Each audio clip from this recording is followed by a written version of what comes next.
Hello guys! Hello! This is for Aries. Aries, welcome dito sa aking channel. Kapalaran 888 guys. Salamin natin kung anong messages, vibration, gabay, energy para sa lahat ng Aries. General reading. So, I hope na makaresonate kayo. Okay, take time to breathe out. Same with the Pisces, Aries. Masyado ka na bang busy? Masyado ka bang pagod? Masyado kang stress? Nakaka-stress pa yung mga tao sa paligid mo? Medyo bored ka na ba? Marami bang obligations, duties and responsibilities?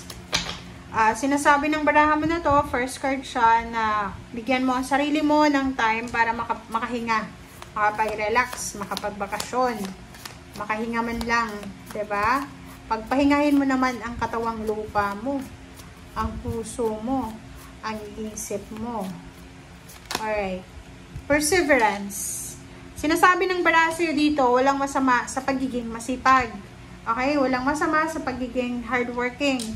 Perseverance. But the problem is, make sure na balanse ang buhay natin. Sinasabi ng baraha sa'yo na magpahinga, magbakasyon, and pag nakapag-refresh ka na, nakapag-replenish ka na ng energy mo, balik ka sa pagiging masipag. Alright.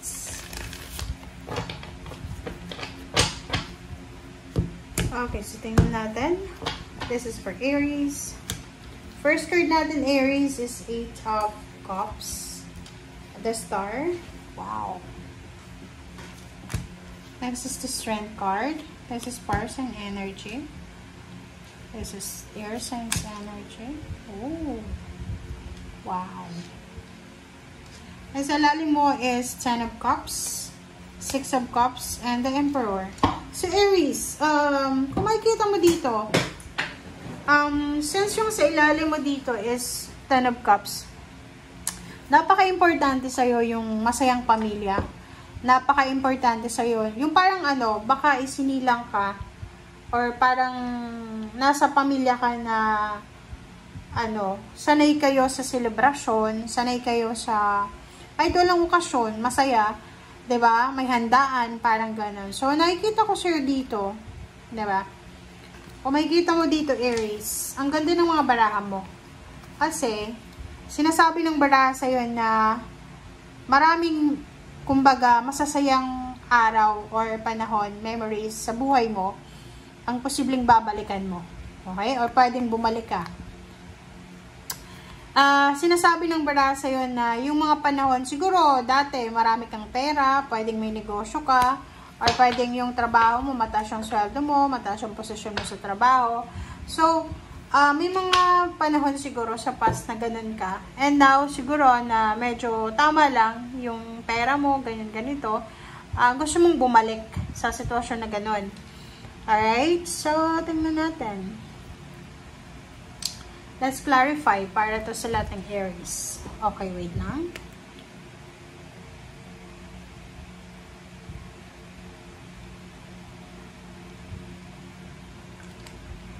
Alright.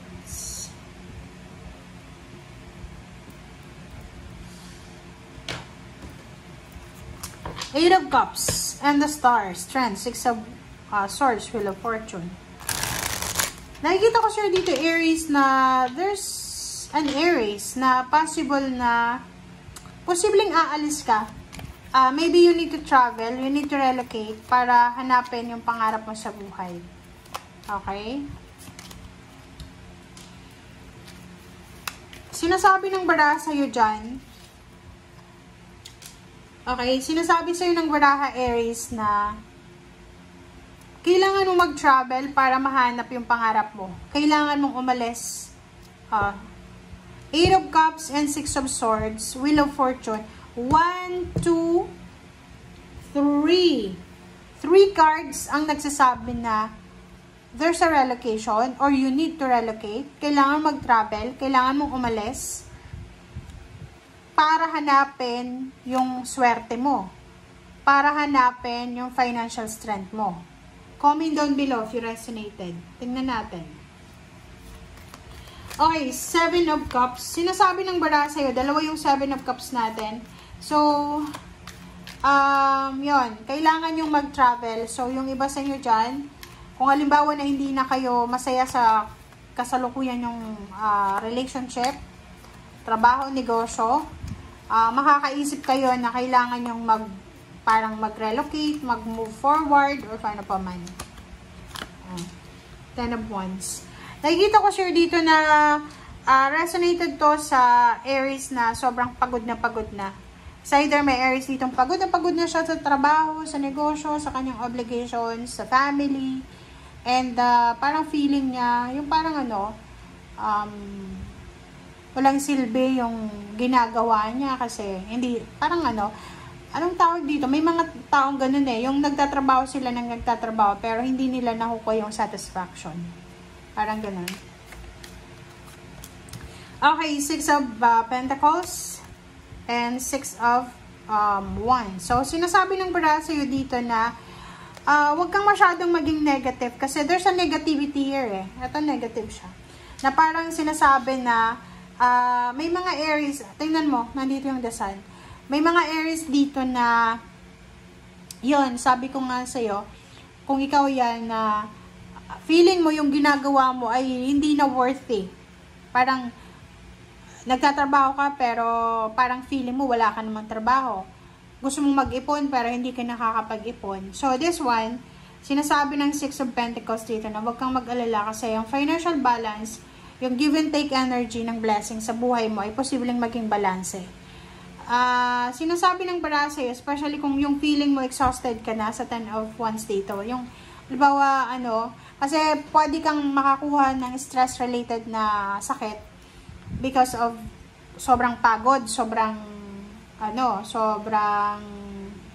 obligation. So, sinasabi ng bara sa'yo dito na make sure na meron kang time para makapagpahinga.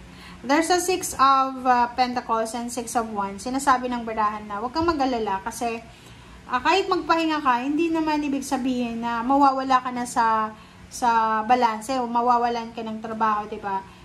Pwedeng magbakasyon, pwedeng magpahinga, balik ka ulit pag okay na.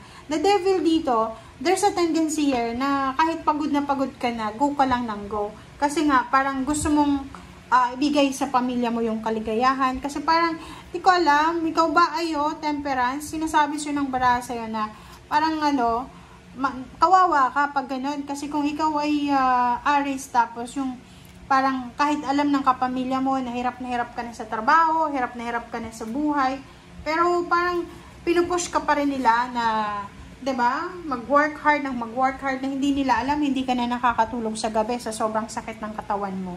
Diba? So, sabi sa'yo ng bara dito, take time to breathe out. And okay lang maging masipag, pero ilagay mo yung sipag mo sa tamang paraan.